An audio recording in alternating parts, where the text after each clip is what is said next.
the Russians are never not interfering with all sorts of other countries' Ambassador, elections. They do it all the time. Your point is well taken about that. Joining me now is Senator Amy Klobuchar. She is a Minnesota Democrat who is a member of the subcommittee. Senator, thank you so much for joining us. Well, thanks, Don. It's great to be on. Sally Yates made pretty clear that she gave the White House counsel, Don McGahn, a forceful warning about General Flynn, that he could be blackmailed. More than a heads up, as Sean Spicer put it. What's your reaction to her testimony today? Well, I think, first of all, it was very important to dismiss this idea that it was just a little heads up, like a mention at a cocktail party or a, hey, at the inaugural parade. This is something where she had 2 formal meetings with other staff there and went through her reasoning that he had been compromised and disclosed to them in detail the discussions that he had had with the Russian ambassador, and then it was obvious, I would say, that he'd been lying at the time based on what he'd said to the vice president and others. And the amazing thing is that 2 days later, they have him there with the president of the United States on a call with Vladimir Putin for an hour, and then allow him to stay for 18 days. So having said what you just said, Sally Yates had 2 meetings and a phone call with the White House counsel, Don McGahn. Still, it took them 18 days for the president to fire him. Why do you think that took so long?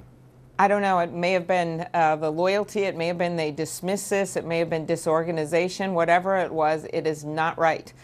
Because you have a situation, and I was the one that asked both Director Clapper and former Attorney General Yates, I said, when you have someone lying on tape, you have them saying one thing on tape and then lying to the vice president.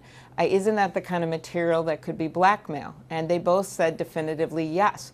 And in fact, these are the kinds of things that Russia has used against other people in the past, the old sex lies and videotapes. And here you have him on tape saying one thing and then lying to the media and lying to the vice president of the United States. It could be used for blackmail, and that is why they took it so seriously, and I have no idea why the White House didn't do the same. Let me ask you about the president, because before the hearing, the president tweeted this. He said, ask Sally Yates under oath if she knows how classified information got into the newspaper soon after she explained it to White House counsel. Republican Senator Grassley did ask that, and let's listen and then we'll talk about it. As far as you know, has any classified information relating to Mr. Trump or his associates been declassified and shared with the media? Not to my knowledge. Ms. Yates? Not to my knowledge either. Okay. Next question. Have either of you ever been an anonymous source in a news report about matters relating to Mr. Trump, his associates, or Russians' attempt to meddle in the election? No. Absolutely not. She was emphatic about that. Some people have called the president's tweet witness tampering. Do you see it that way? Well, I think his question was answered very clearly. That's what I'd have to say. And it was asked, in fact, by the chairman of the Judiciary Committee, and both witnesses answered it. He has been on a tweet-a-thon today, as you know, Don, and that also included another tweet where he basically blamed President Obama for all of this because Flynn had once worked for President Obama. He seemed to forget that President Obama had actually fired General Flynn, and from the news reports we see today, had also warned President Trump about not hiring General Flynn. So it's just one thing after another where they've received these warnings and then just decided, nope, we're going to keep him in because he was loyal to the president. And I think when you're dealing with such an important job like this, and you're dealing with Russia, where Director Clapper made clear they're going to do this again, that they were successful and they were emboldened, you don't put that person in as your national security advisor. It has been said that, well, maybe the president had some sort of animosity towards Flynn, and that's how the White House took it. That's what Sean Spicer said. The president, the former president, clearly had some animosity towards Michael Flynn, and that's how President Trump took it, and when they met in the Oval Office and President Obama warned him about not making Flynn his national security advisor. Well, do you think the FBI agents had the same thing when they asked him questions? There were multiple warnings, and at some point you can't make excuses except to say this was the wrong choice. He shouldn't have been in this job. And one of the reasons that I would like to see an independent commission out of Congress is so that we could have a group of experts look at what happened here, but mostly look at it for going forward. Yeah. Because this wasn't just one incident with one political party or one candidate. As Director Clapper made clear today, they're going to do it again. And they just tried it last week in France, and they're going to do it again. I have a short time left here, Senator. I just want to ask you, what did we learn? Did you learn anything new today? Well, I didn't know the details, first of all, of Sally Yates' meetings over at the White House. I thought that was pretty incredible. I was not aware of just how ferocious former Director Clapper was about the fact that this is going to happen again, and the major warning he gave us, and the fact that we have to educate our citizens and take this on to protect our democracy. And then finally, I thought that all of us asked questions about what really matters here, and that is there was Russian interference in the election. Let's stop pretending that there isn't and figure out how to fix this going forward. And I don't think Sally Yates could have done a better job, including how she went one-on-one with Ted Cruz, which is not for the faint-hearted, and came out of it, I would say, on the higher ground. Senator Klobuchar, thank you so much. Thank you. Let's bring in now Ambassador R. James Woolsey. He's a former director of the Central Intelligence Agency. Thank you, Ambassador, for coming on. Sally Yates testified today that not only did the Justice Department have evidence that Flynn lied to the vice president, but that the Russians did too and could blackmail him. As a former head of the CIA, is it a dream come true for Russian intelligence to have a national security advisor in that position? Well, if all these statements are accurate, yes, it'd be an advantage to the Russians. But if you don't mind my saying so, I think we're looking at the wrong election. Because if you want to make sure that we don't have a Russian takeover of American voting, and we want to make sure we protect our electoral system, we've got to do something to these voting machines that we have now, 25% of which have no paper. They are only electronic, which means once they're hacked, you can't do an effective recount. Mm-hmm. It is of utmost urgency to get the voting machines for our next election fixed.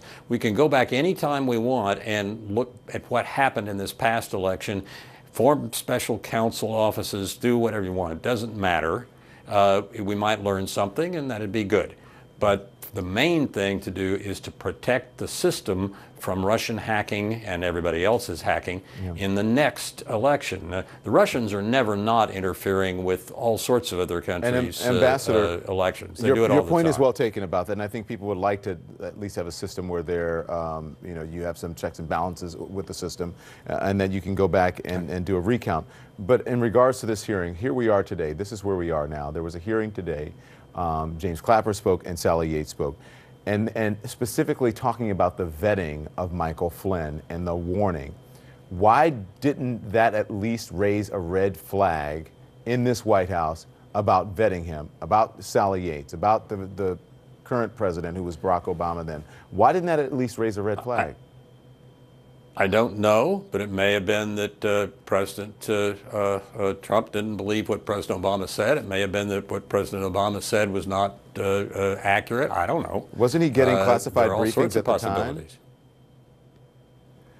And wouldn't he be privy to classified information from from President Obama and from Sally Yates and from the Justice Department? He being Flynn? No, he being President-elect Trump. He was getting classified briefings at the time. Wouldn't they have shown him this information?